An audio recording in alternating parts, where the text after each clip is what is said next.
Jy sal onthou word tot in die volgende generasie vir die diep en blywende impak wat jy op mense se lewens gehad het.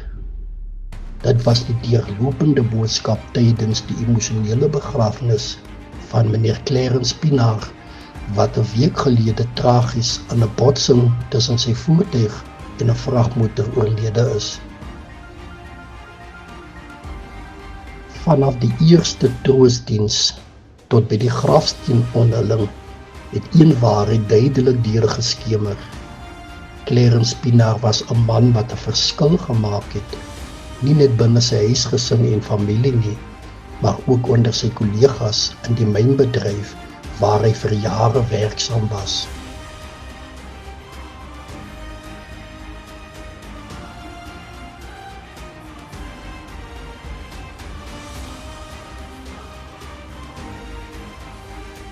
Selfs leiers en gerespekteerde figure in die mynbedryf het sy begrafnis bygewoon om hulde te bring aan 'n merkwaardige kollega, vriend, pa, broer en seun.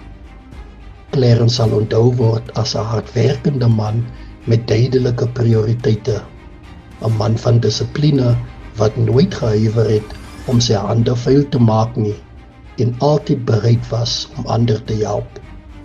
I never thought I would have to say goodbye so soon. You still have to see me graduate. Yes!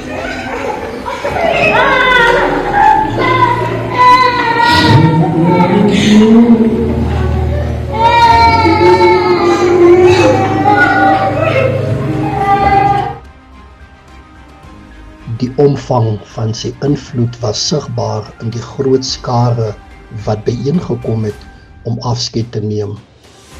In 'n laaste boodskap het Dr. Jacobus Nomdu van die Weskaap die familie, sy eggenote en veral sy kinders bemoedig met die woorde: bou voort op Clarence se nalatenskap. Sy lewe was inderdaad gemeet aan die impak wat hy op ander gehad het.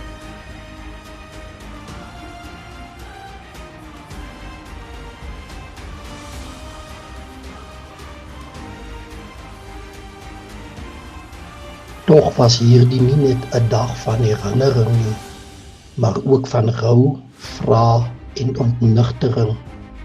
Daar heers steeds onsekerheid oor die gebeure van Vrydag 13 Maart, die dag toe 'n pa werk toe vertrek het, maar nooit weer huis toe teruggekeer het nie.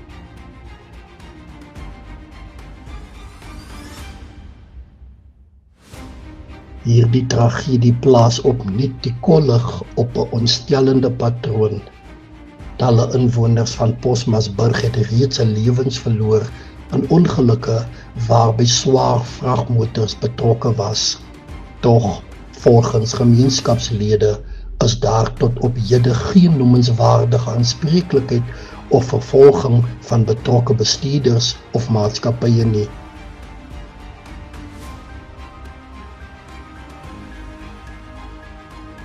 Na hierdie hartverskeurende afskeid moet familie, vriende en kollegas die moeilike pad van aanvaarding aanpak. Maar in en om Postmasburg gaan die lewe voort asof alles normaal is, tot die volgende familie weer langs 'n oop graf staan, vasgevang tussen rou en onbeantwoorde vrae.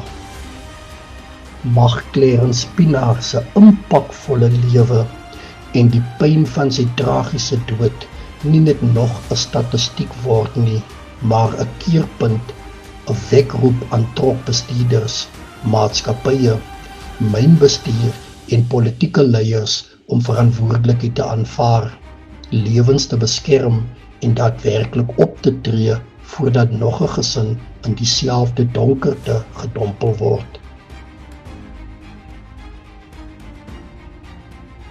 Hierdie gemeenskapsnuus was moontlik gemaak deur Blue Ink Trading Enterprise in Postmasburg.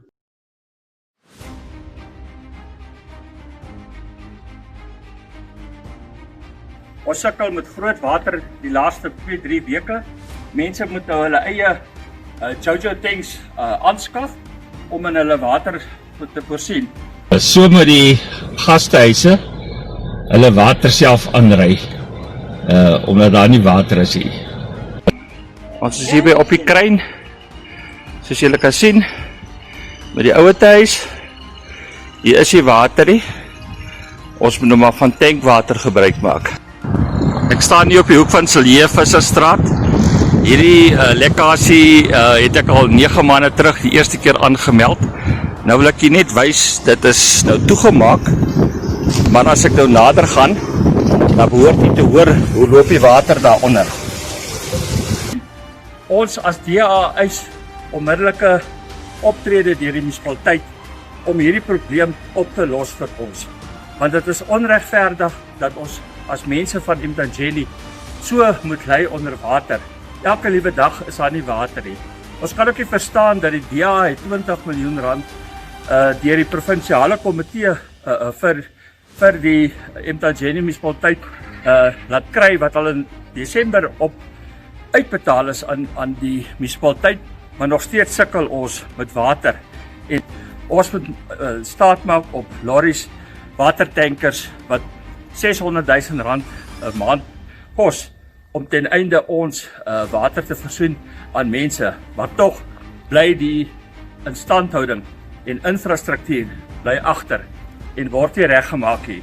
Ons sal as DA nie ophou nie totdat hierdie waterkwessie van ons opgelos is tot bevrediging van almal wat in De Aar en omgewing bly. Members of the Upington Crime Prevention Unit intercepted a female suspect allegedly in possession of drugs at a fuel station in Upington on Friday, 20 March 2026.